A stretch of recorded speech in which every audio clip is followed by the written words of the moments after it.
بسم اللہ الرحمن الرحیم۔ سانحہ کربلا کے بعد عمر بن سعد نے اپنے لشکر میں سے قتل ہونے والوں کو 11 محرم کو دفن کیا۔ سید زادوں اور اصحاب کے 72 جسد مبارک بے گور و کفن چھوڑ کر اہل بیت کو قیدی بنایا اور کوفہ کی طرف دربار ابن زیاد کی طرف بڑھنے لگا۔ نواسہ رسول صلی اللہ علیہ وآلہ وسلم، اہل بیت اور اصحاب کے سر مبارک نیزوں پر ہیں۔ امام طبری راوی ہیں کہ ابن سعد نے خولی کے ہاتھ امام علی مقام کا سر اقدس ابن زیاد کے دربار بھیجا۔ خولی جب کوفہ پہنچا تو رات کا وقت تھا، اس لیے وہ سر کو اپنے گھر لے گیا اور ایک برتن میں ڈھانپ دیا۔ سر مبارک کو دیکھ کر اس کی بیوی ناراض ہوئی کہ یہ تم نے کیا کیا؟ وہ بیان کرتی ہے کہ خدا کی قسم میں نے دیکھا ایک نور برابر آسمان سے اس برتن تک ستون کی مانند چمک رہا تھا، اور میں نے سفید پرندے دیکھے جو برتن کے ارد گرد منڈلا رہے تھے۔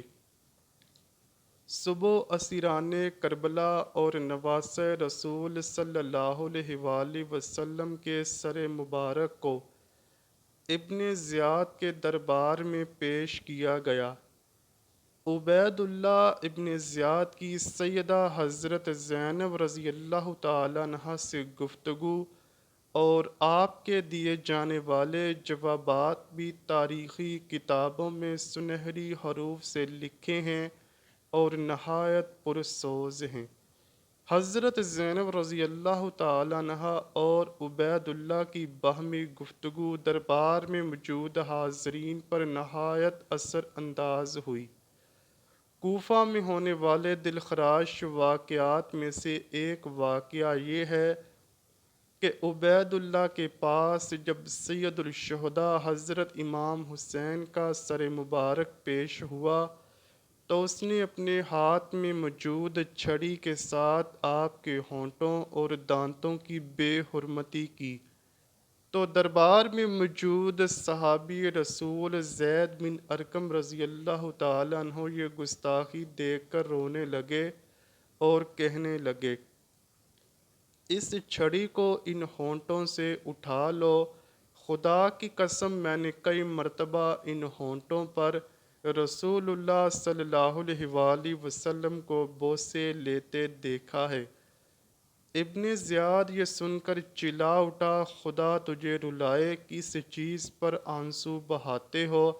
فتح پر آنسو بہاتے ہو؟ بخدا اگر میں یہ نہ جانتا ہوتا کہ تمہاری عقل زائل ہو چکی ہے تو میں تمہاری گردن اڑا دیتا۔ حضرت زید بن ارقم رضی اللہ تعالیٰ عنہ نے جب یہ سنا تو دربار سے نکل گئے۔ اس کے بعد عبید اللہ ابن زیاد نے کربلا کے قافلے کو شہداء کے سروں کے ساتھ شمر و طارق بن میفر کی قیادت میں یزید کے محل کی طرف شام روانہ کیا۔ تاریخ گواہ ہے کہ شام میں جب قافلہ پہنچا تو وہاں جشن کا سماں تھا۔ زہر بن قیس نے نمائندگی کرتے ہوئے واقعہ کربلا کی ساری تفصیل یزید کو سنائی۔ ایک سونے کے تشت میں حضرت امام حسین رضی اللہ تعالیٰ عنہ کے سر مبارک کو یزید کے سامنے پیش کیا گیا۔ یزید نے جب نواسہ رسول صلی اللہ علیہ وآلہ وسلم کے سر مبارک کی توہین کی تو وہاں موجود حاضرین نے اعتراض کیا، جس میں قابل ذکر یحییٰ بن حکم اور صحابی رسول حضرت ابو برزہ اسلمی تھے، جن کو یزید نے اپنے محل سے نکال دیا۔ اس کے بعد دختر سیدہ کائنات حضرت زینب رضی اللہ تعالیٰ عنہا نے ایک تاریخ ساز خطبہ یزید کے دربار میں دیا، جس سے وہاں موجود لوگوں کے دل لرز اٹھے۔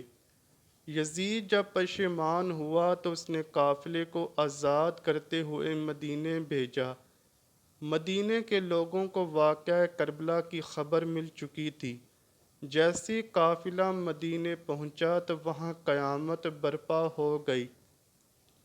حضرت امام زین العابدین رضی اللہ تعالیٰ عنہ کی نظر روضہ رسول صلی اللہ علیہ وآلہ وسلم پر پڑی تو آپ بس اتنا کہہ سکے، یا رسول اللہ صلی اللہ علیہ وآلہ وسلم، اپنے نواسے کا سلام قبول فرمائیں۔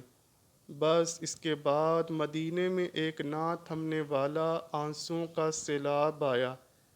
اب آپ کو بتاتے ہیں کہ شیر خدا کے شیر بیٹے حضرت امام حسین رضی اللہ تعالیٰ عنہ کا سر مبارک کس نے اور کب دفن کیا؟ اس بارے میں 5 طرح کی روایات ملتی ہیں۔ سب سے پہلی روایت علامہ قرطبی اور شاہ محدث دہلوی سے ہے کہ یزید نے اسیران کربلا اور سر انور کو مدینہ بھیجا، جہاں پر حضرت امام زین العابدین رضی اللہ تعالیٰ عنہ نے سر مبارک کو حضرت امام حسن رضی اللہ تعالیٰ عنہ یا حضرت سیدہ فاطمہ رضی اللہ تعالیٰ عنہا کے پہلو میں دفن کر دیا۔ دوسری روایت میں ابو ریحان البیرونی کہتے ہیں کہ اسیران کربلا نے 40 روز کے بعد کربلا واپس آ کر سر مبارک کو بھی جسد مبارک کے ساتھ ملا کر دفن کر دیا تھا۔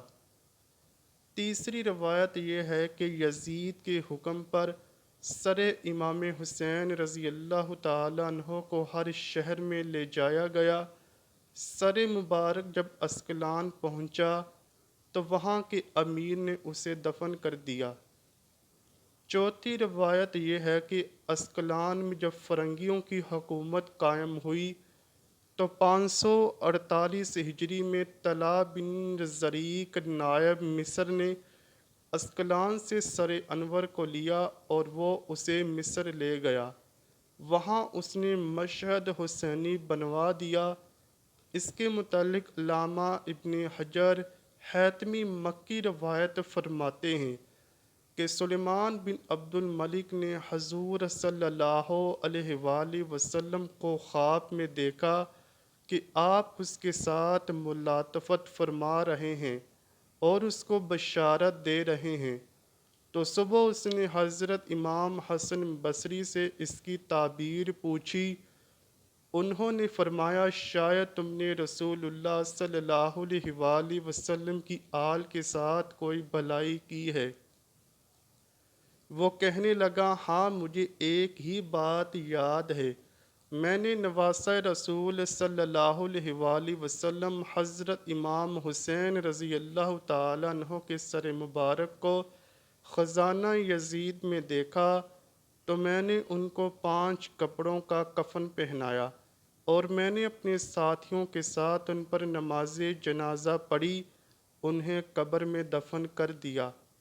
تو حضرت حسن بصری نے اس سے فرمایا، یہی وجہ ہے کہ رسول کریم صلی اللہ علیہ وآلہ وسلم نے تو اس سے اظہار رضامندی فرمایا ہے، یعنی یہی تیرا کام حضور پاک صلی اللہ علیہ وآلہ وسلم کی رضامندی کا سبب ہوا۔ سلیمان بن عبد الملک کے بعد حضرت عمر بن عبد العزیز نے سر مبارک کو نکالا اور کربلا جا کر خود جسد مبارک کے ساتھ دفن کر دیا۔ ایک روایت یہ ہے کہ جب منصور ابن جمہور نے شام کو فتح کیا تو شہر میں داخل ہونے کے بعد وہ یزید کے خزانے والے کمرے میں گیا۔ وہاں پر اسے سرخ رنگ کی ایک ٹوکری ملی۔ منصور نے اپنے غلام سے کہا کہ اس ٹوکری کو حفاظت سے رکھو، یہ بنی امیہ کے قیمتی خزانوں میں سے ایک خزانہ ہے۔ لیکن جب اس کو تھوڑے عرصے کے بعد کھولا گیا تو دیکھا کہ اس میں امام حسین رضی اللہ تعالیٰ عنہ کا نورانی سر مبارک تھا، جس سے عطر کی خوشبو آ رہی تھی۔ اس نے اپنے غلام کو حکم دیا کہ ایک کپڑا لائے، اس نے سر مبارک کو اس کپڑے سے ڈھانپ دیا اور پھر کفن کے بعد اس سر کو دمشق میں باب فرادیس کے پاس دفن کر دیا۔ دعا ہے اللہ پاک ہم سب کو اپنے پیارے حبیب صلی اللہ علیہ وآلہ وسلم اور ان کی آل پاک سے سچی اور پکی محبت کرنے کی توفیق عطا فرمائے، آمین یا رب العالمین۔ امید کرتا ہوں کہ آپ کو ویڈیو ضرور پسند آئی ہوگی۔ اگر ویڈیو پسند آئی ہے تو ویڈیو کو لائک کیجئے، شیئر کیجئے اور چینل کو لازمی سبسکرائب کیجئے۔ کمنٹ سیکشن میں اپنی رائے کا اظہار بھی ضرور کیجئے گا۔ ملتے ہیں اگلی ویڈیو میں، تب تک کے لیے اللہ حافظ۔